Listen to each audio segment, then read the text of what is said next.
এখানে মাছ ভেজে নেওয়ার জন্য মাখানো হয়েছে।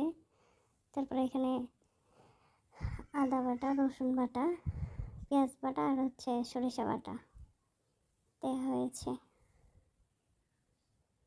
মাছ ভুনা করার জন্য। তারপরে কড়াইয়ের মধ্যে যেহেতু এটা সরষে ইলিশ রান্না, তাই সরষের তেল দিয়ে রাঁধতেছি। সরষের তেল গরম হয়ে গেলে মাছ তেলের মধ্যে দিয়ে হালকা করে ভেজে নেব।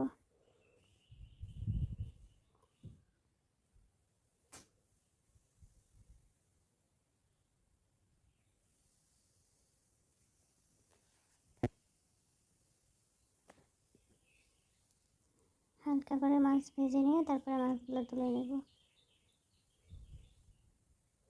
কারণ কাঁচা মাছটা আমাদের বাসার কেউই পছন্দ করে না, তাই এই ভাজা মাছটা। তারপর হলুদ গুঁড়ো, মরিচের গুঁড়ো দিয়ে একসাথে পানি দিয়ে মিক্সড করে নেব আগেই।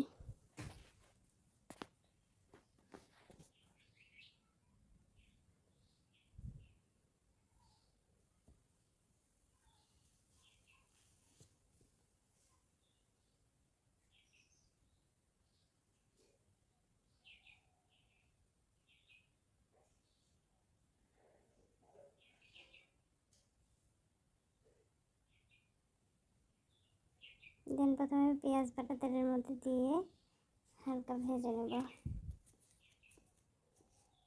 নিয়ে তারপরে রসুন বাটা দিব, দিয়ে হালকা ভেজে নিয়ে তারপরে সরিষা বাটা দিয়ে সবখানে একেবারে হালকা করে ভেজে নেব।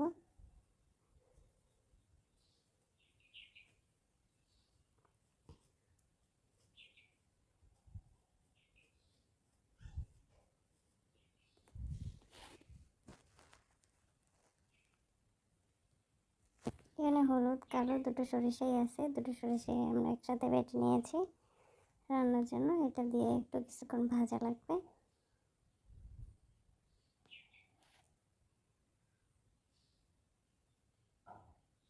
দেন গুলে রাখা যে হলুদ আর মরিচের গুঁড়ো রেখেছিলাম সেটা ঢেলে দেব,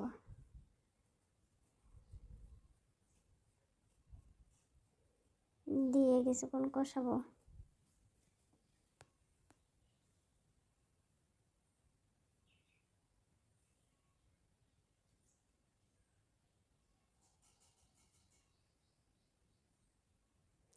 সরিষা ইলিশটা আমার অনেক পছন্দের একটা জিনিস,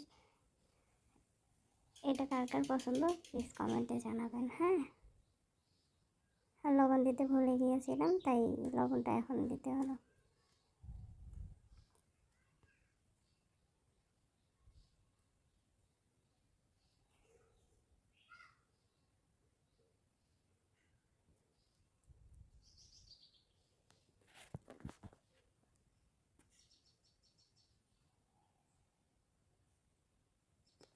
দেন মাছগুলো দিয়ে দিব,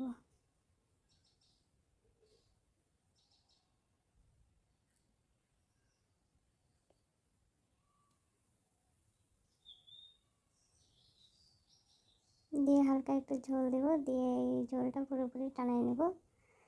নেওয়ার পরে মাছটা তুলে রাখতে হবে, কারণ